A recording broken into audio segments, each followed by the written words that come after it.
mematikan semua kamera pengawas agar tak meninggalkan jejak.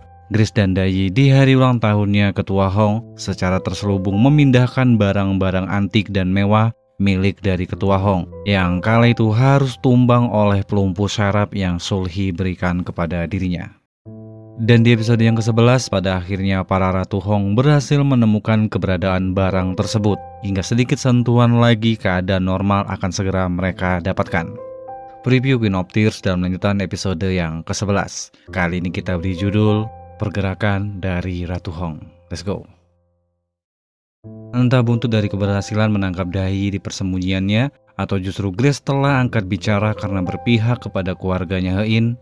Yang jelas ada scene menunjukkan jika para ratu sedang dalam mode tak biasa, yang kemungkinan sedang menyamar menyelidiki barang-barang antik yang kakek Hein miliki. Terlihat begitu jelas jika lukisan abstrak yang ada di sebelah ibunya Hein sama persis dengan koleksi lukisan yang terpajang di kantor kakeknya Hein. Dan ditambah ada tumpukan susunan peti-peti yang sempat terlihat sewaktu anak buah dari Dayi beraksi di waktu kakeknya Hein mengadakan acara ulang tahunnya. Lalu selanjutnya ada momen mengharukan yang tengah dirasakan oleh Hein dan Yeonwoo, yang kala itu sepertinya Hein harus berpisah meninggalkan Yeonwoo untuk segera kembali ke kota menempati rumah yang sudah sepenuhnya telah mereka rebut kembali dari Sulhi.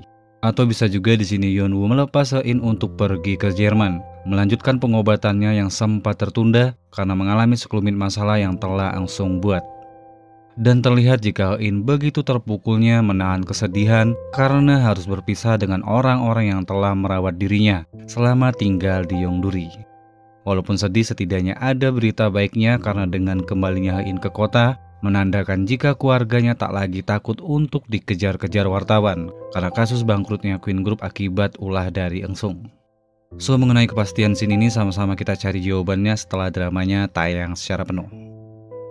Dan kemudian mengenai dana Ketua Hong yang sempat dicari-cari keberadaannya oleh Eun-sung dan timnya, kemungkinan besar bungsuk paman dari Hein mengetahui persis kemana arah dana tersebut telah disimpan.